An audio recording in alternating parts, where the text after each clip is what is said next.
Hey everyone, it's Amy, the roaming historian. If you're new to my channel, welcome. If you're back again, thanks for returning. I am a history professor and a travel blogger, and one of my favorite places to go, a place where I spend a lot of my time, is Italy. And so recently, well, not just recently, honestly, I've been helping people for years plan their dream trips to Italy. Italy is unique. It is, I find that it's one of those places where the more I go, the more it unveils itself to me, and I have more authentic experiences, cooler experiences. And I enjoy sharing those with my friends and now with the roaming historian audience out there. So I thought I would take you through how when I have someone who comes to me and says, "Hey, I want to take a trip to Italy," how do you plan that trip to Italy? So, to get started, you need to really start with your big picture first. Before even going into like hotel tabs and starting to get excited and flight comparisons, zoom out and ask yourself, when do I want to go? Think about the seasons with this. If you go in the summer, it's going to be incredibly crowded, but you're going to have the longest days, hours, the longest days, the most hours of light. It'll be warm. If you go in the spring or fall, it's pretty much going to be just as crowded. Old guidebooks would say, oh, this is shoulder season. It's a great time to travel. Not anymore. In the post-COVID world, I found spring to be just as busy as summer. I don't travel for fall, but my friends who live in various tourist destinations in Italy say it's just as busy then too.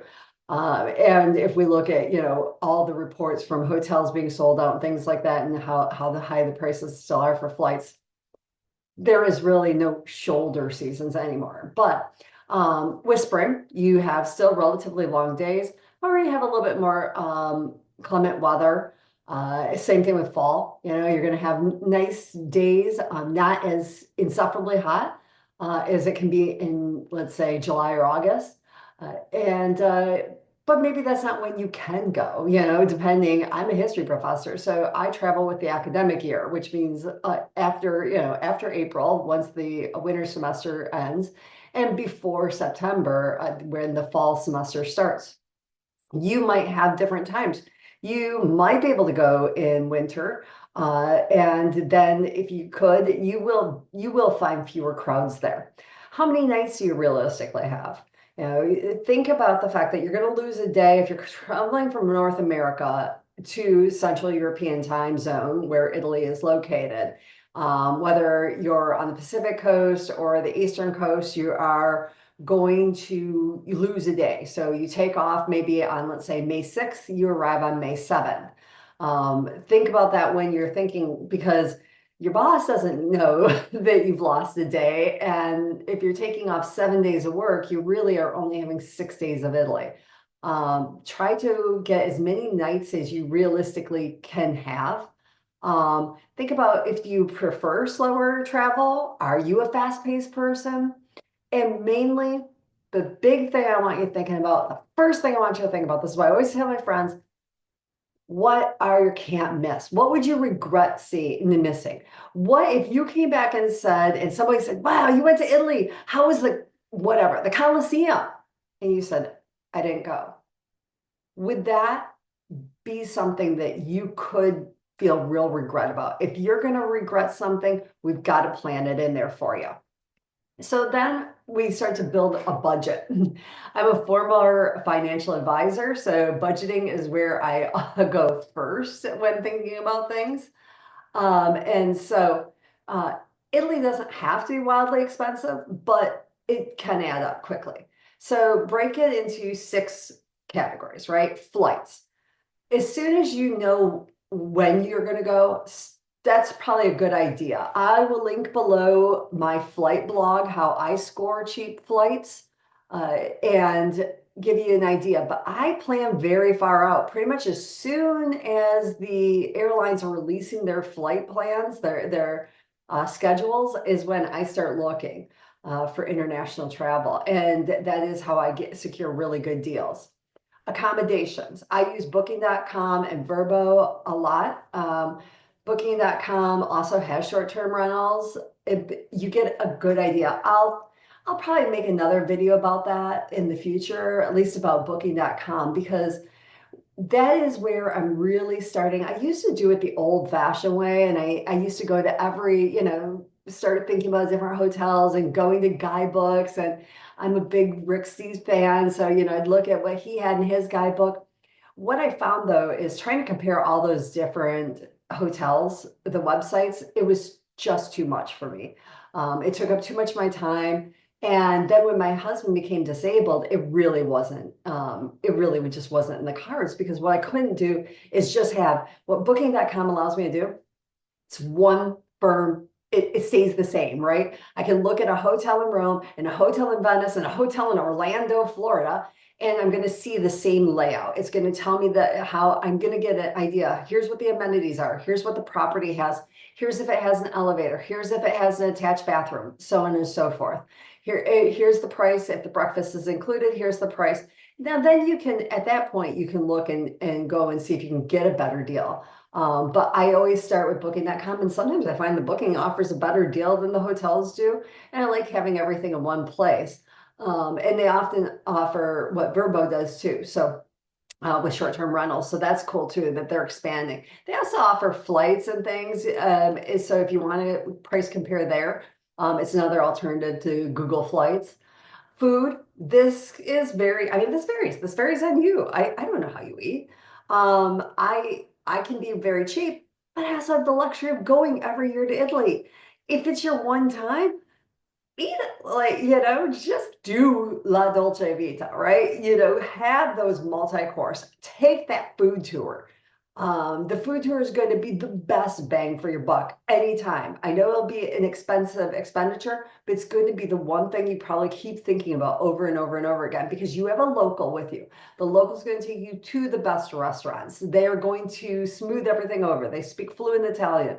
They're going to get you they have already made an arrangement with the restaurant. So the restaurant's going to treat you like the VIP that you are. And you'll get to know the culture of that city. You'll get to know the history of that city. And so I think they're great. But otherwise, if you really want to budget, you can do 30 to 50 euro a day. You know, focus more then on street food, picnics, that kind of thing. Go to a market and have them make a panino for you, a sandwich. Or a lot of the markets have takeaway pasta that can be very inexpensive. I'm talking 6 to 7 euro for a full plate of pasta. 50 to 75, that's probably the mid-range, 50 to 75 euro a day. That's including, of course, a little bit of cocktails, maybe having an aperitivo, a spritz on the piazza, not a main piazza, you can't afford that on 50 to 75, but and then 100 plus, you're eating on all the main piazzas, you're on Piazza San Marco in Venice, and Piazza Navona in Rome, or Piazza della Signoria, Piazza del Duomo in Florence. You're going to better restaurants and you're having all the courses. Transportation varies too. That's your fourth budget.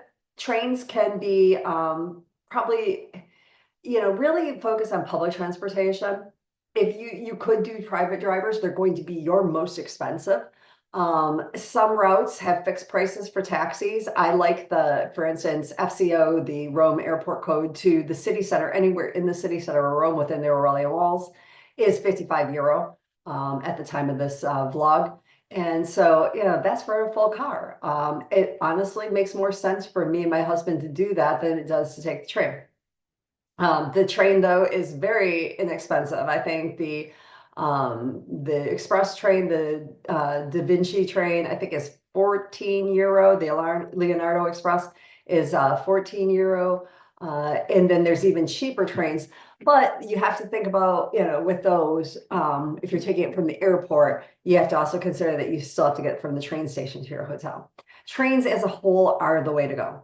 And you have two main companies. You have Trenitalia and Italo. Italo is the private company. They're I find them to generally have better prices, except for they only offer fast trains. So they offer, for instance, Rome to Florence, Florence to Venice, Milan to Florence, those major stops in the city, Rome to Naples, or Florence to Naples for that matter. I think I once did Venice to Naples.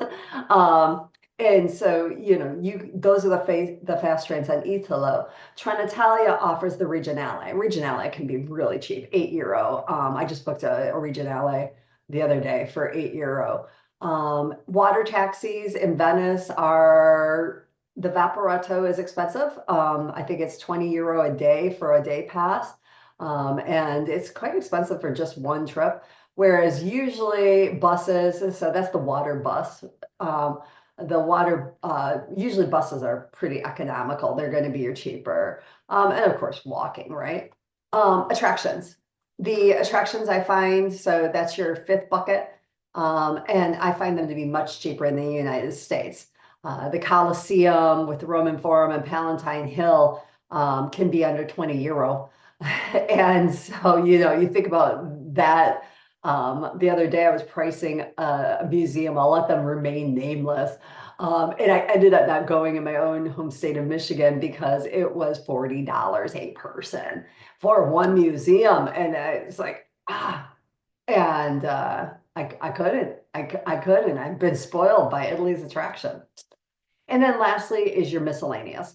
This is for, your travel insurance. We'll talk in a second about that. You definitely need travel insurance. This is for your souvenirs, things like that. And your travel insurance. I use travelinsurance.com because one, I have travel insurance. So I have some medical insurance because my medical insurance does cover me.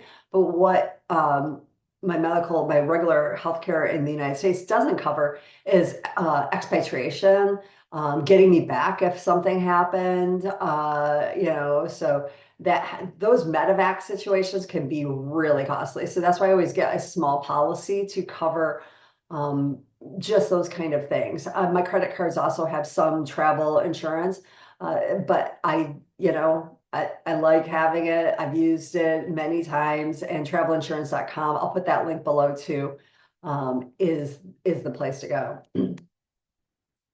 And so the next, when you're looking at this, add probably 5 to 10% to your budget. There's always going to be something that is more expensive. And I want you to, like, for instance, your hotel. Yeah, you could probably save €20, €50 a night, maybe by staying on the outskirts. But why you didn't go to, you didn't go to Italy to stay in a place, in a Holiday Inn that looks like the United States of America when you just look around. You want to stay in the central hotel or apartment. Yes, it's going to be more expensive than the outskirts, but you're going to save money on transportation because you're not going to have to, and you're going to save money on the fact that this is, this is the late night stroll. You can't put a price on that. But no one wants to take a late night stroll during an industrial area of Italy, or by the airport. You want to take, it's worth it just to see a piazza, which is completely free. A late night stroll is completely free. It's worth it to me. High-speed trains are usually cheaper than you think. The further you book that train out, the cheaper it is. So like I said, there are two main train companies, Italo, Trenitalia. Italo only has high speed, whereas Trenitalia has high speed and also regional and local trains. Compare the prices for both. The cheapest seats always sell out first. So it's just like anything else. It's like, when you have hotels have buckets of rooms, and the cheapest ones sell at that price, and then they go to the more expensive. Flights, same thing. Flights have seats in different buckets, and as soon as one part, sells out. So do the same thing with Italo and Trenitalia and book those the cheap seats first. And major attractions. They always require advance tickets. Do not leave this up to chance. Yes, you will hear if you go on Facebook or something and ask in a group, somebody will say, I just walked up. I don't believe them. I go every year. I see those lines. I do not believe they just strolled in. It's ridiculous. We live part-time in Italy in the summer. And so I'm not just there for 7 to 10 days. I'm there often, for months at a time and see every single day that these are sold out. These attractions are sold out. I myself have even tried to book the Duomo and had to think, a couple of years ago, I had to book it, and I think I was 40 days out from when I actually walked up to the kiosk and could book it. It was crazy. So just depending, don't leave this to chance. I'm going to put in the links below. My favorite tour company is LivTours. My second favorite, LivTours does semi-private and private. As I get older, prefer that the semi-private 6 people or fewer. I prefer that. Um, Tour guy, I also love, have been with them for years, have used them for years. They do like 15, they do small group like 15.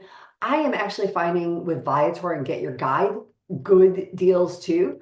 In fact, the Firenze card, which I think is a huge deal in Florence, the Firenze card, I'll put all these links below.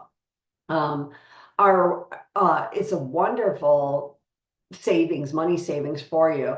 And Get Your Guide has it. So you can order it in US dollars or Canadian dollars, or, your own currency. You don't have to worry about exchange rates or anything else, and have it ready for you. But do not leave this up to chance. If something is a non-negotiable, even the smaller attractions are selling out these days, not a month in advance, but they're selling out. Don't leave that up. And LivTours offers roaming historian readers a special discount of 10% off of 2+ more tours. So if you have a couple tours, you can get 10% with Amy RH10. So that's a great deal for them. Okay, so now we've got the big things, right? We've figured out here's what we're going to do. We've kind of figured out what our budget's going to be. We budgeted appropriately for our attractions. Now we need to, so we can plug in, we need to start figuring out our base cities. If you have 7 to 8 days, do Rome and Florence. Or 2 cities that you really want to do. But do 4 to 5 nights, in Rome, and Florence for 3. From a cost effectiveness, Rome is generally the cheaper airport to fly into, other than Milan. You can fly into, various places. You can fly into Florence for that matter, but most nonstops from the United States fly. Most carriers fly nonstop to Rome. Some fly nonstop to Milan, and some do fly nonstop to Pisa or Naples or Venice. But those are the ones. If you have 10 to 12 days, do the big 3.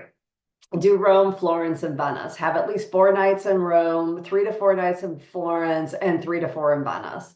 And I'm keeping you're going the way that, and with that, I would definitely, with Rome and Florence, you're close enough that you can go back and forth with the fast train. The fast train from Rome to Florence is only an hour and a half.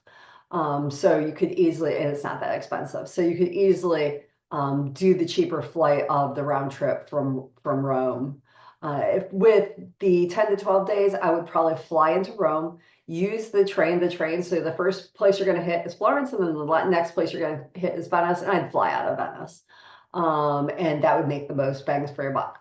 If you have 13+ days, now you've got some flexibility. You can do Rome, Florence, and Venice, and then add maybe another region. Think about day trips too. I see people, I get the idea of wanting to I think an American mindset, it makes more sense for us to spend a night somewhere. But that eats up too much of your time. So if you want to, for anything, for 7 to 8 days, or 10 to 12, or 13+, think about a day trip. You go to Rome, you've always wanted to see Pompeii, take a day trip to Pompeii. You want to see Naples, take a day trip to Naples. You're in Florence, you want to go to the Chianti region and taste wine, take a day trip. Venice Bologna, for instance, is maybe like 40-minute train ride on the fast train from Florence. So it's an easy day trip. Pisa is an easy half-day trip from Florence. You could add in Cinque Terre, the coast. If you have 13+ days, now you can add in a whole other region. For instance, if you wanted to do maybe Milan and Northern Lakes or something like that, like Lake Como, then you could do that. Or maybe you want to explore more of Tuscany when you're in Florence, and you could add in something else. Or maybe you want to go down to the Amalfi Coast, and you could do that. So but get your base cities done. Then plan your days gently. One major attraction in the morning, one major attraction in the afternoon, leave the rest open. Cluster sites in the same neighborhood. I'll put my Florence, I'm making a note to myself. I'll put my Florence 3-day itinerary in the description box below, because in that I have actually done that for you. I've looked at neighborhoods and thought about the neighborhoods and clustered the sites so that you're not backtracking and you're not spending so much time. So what's a major attraction? The Uffizi is a major attraction. Um, I think you could easily do, you could do without wearing yourself out. We'll go through each of them. So for Rome, I would not, unless you absolutely have to, do the Colosseum and the Vatican in one day. I would do in Rome, I would do the Vatican in the morning or the Vatican in the afternoon, and have some of the smaller sites in the morning, like maybe the Pantheon or the Spanish Steps or the Campo di Fiore market, or a stroll through Trastevere, the Jewish ghetto. Um, but to put the Colosseum and the Vatican the same day, I would not do. Even though they are both just one major attraction. The Vatican is almost two major attractions, and the Colosseum is almost three. So the Vatican is not just the Vatican museums, it's the Vatican museums, the Sistine Chapel, and often St. Peter's Basilica. So, think of those as a full day. The Colosseum, you get your entry to the Colosseum also gives you entry into the Roman Forum and Palatine Hill. I would do one before lunch, have lunch, and then do the Palatine Hill and Roman Forum. You can't do separately. Once you enter on your ticket, you are in the Palatine Hill Roman Forum area, and there's no re-entry. So I would do one in the morning, have a good big lunch, and then do the other. Probably Coliseum in the morning, big lunch, Roman Forum, Palatine Hill in the afternoon. And then for Florence, thinking about maybe do a Duomo climb in the morning. With the Duomo climb, you also get entry to the Duomo Museum, Museo del Duomo, the Baptistery, the Campanile, depending on the ticket you have, and Santa Reparata, the crypt below the actual Duomo church. So you can climb the dome and then go into the Duomo, the church, the Santa Maria del Fiore. That is a full day in of itself. But you could easily do the break those up and do the Uffizi maybe, and then do something more minor on the minor but still major on the Duomo Pass, like the Museo del Duomo. You could do the Accademia to see David in the morning, and then do the Palazzo Pitti in the afternoon, so on and so forth. Okay. Transportation is easier than you think. Between cities, take the train. It's easy, it's fast, it's efficient, it's not that expensive, and it takes you from city center to city center.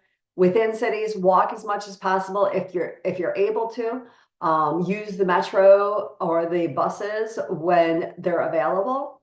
I very much like Rome's bus system. Florence's bus system is a little bit crowded. It's harder to get, but it's easy to get to places like Piazzale Michelangelo or Fiesole, rather than just around. But Florence itself is very small. Venice's Vaporetto system is also very easy to get around their water buses. In fact, here we see a water bus in this lower picture. You see all three in this lower picture. You see sorry. Right. There we go. You see a water bus, you see a taxi, a water taxi, which are very expensive, and a gondola, also quite expensive, but worth it for the experience. Use taxis. So we don't, when you book a taxi, you can have someone call, but then there's going to be a charge for that. So if you just look around, usually most of the piazzas, have a taxi stand. In Venice, use the water bus system. Skip the rental cars. Don't do it. Just don't do it. You don't need to. The only time you possibly might need to is if you did, on your regions, you pick one of those countryside places that isn't connected readily. And then only use them outside the cities. The cities, and the reason I say this is because the cities are zona traffico limitato. They're ZTL zones, and you can easily, without even knowing it, cross over and you will get €100 probably about, or maybe more, fine mailed to you. And it can be anywhere from 6 months to a year later that you receive this. And you could go in and out of these conceivably many times without actually knowing you've done it. And then the highways are toll roads, and that in and of itself can be another expense. So I would skip the rental car. If you do it, make sure you get your international driver's permit before you leave Canada or the United States. You can get that through the CAA in Canada, the AAA in the United States. Regular Uber doesn't operate in Italy. They have Uber Black in some cities, so you could do that, but I would not count on it as much as I would public transportation. And then you could also use things like IT Taxi. That app is kind of like an Uber app, and it will get you right into the taxis. All right. And so then lastly, lock in the important things early. So as soon as you're ready to go, you need to book your flights. You need to book your accommodations.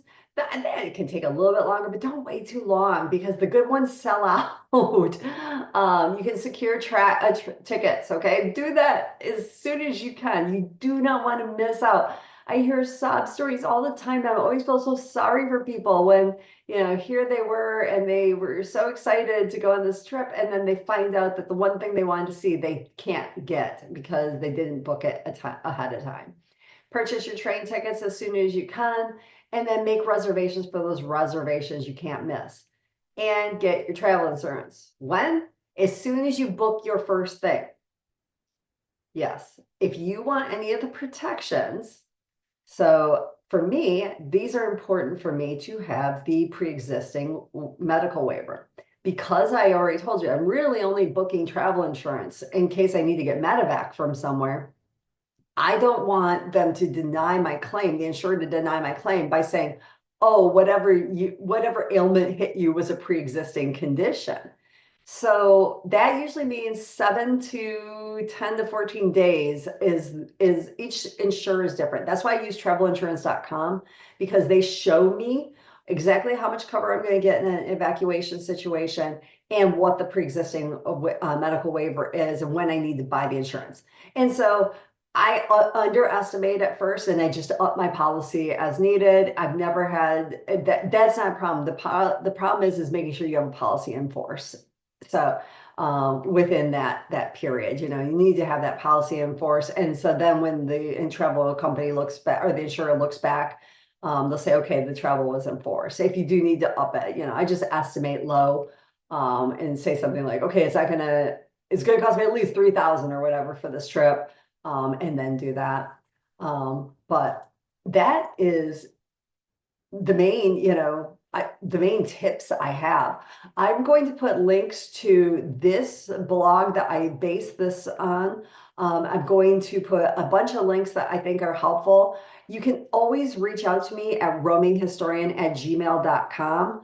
I'm happy if I can have time to give you some ideas of what I like, or at least point you to my affiliate links. I'm an affiliate with booking.com, travelinsurance.com, Expedia, LivTours, the tour guide, Viator, Get Your Guide. A lot of the places we think of pretty much everywhere we think of, hotels.com, that we think of when we think Verbo, when we think of going for travel. So I would appreciate if you do use my links when you book, just to help me in the channel out and support us.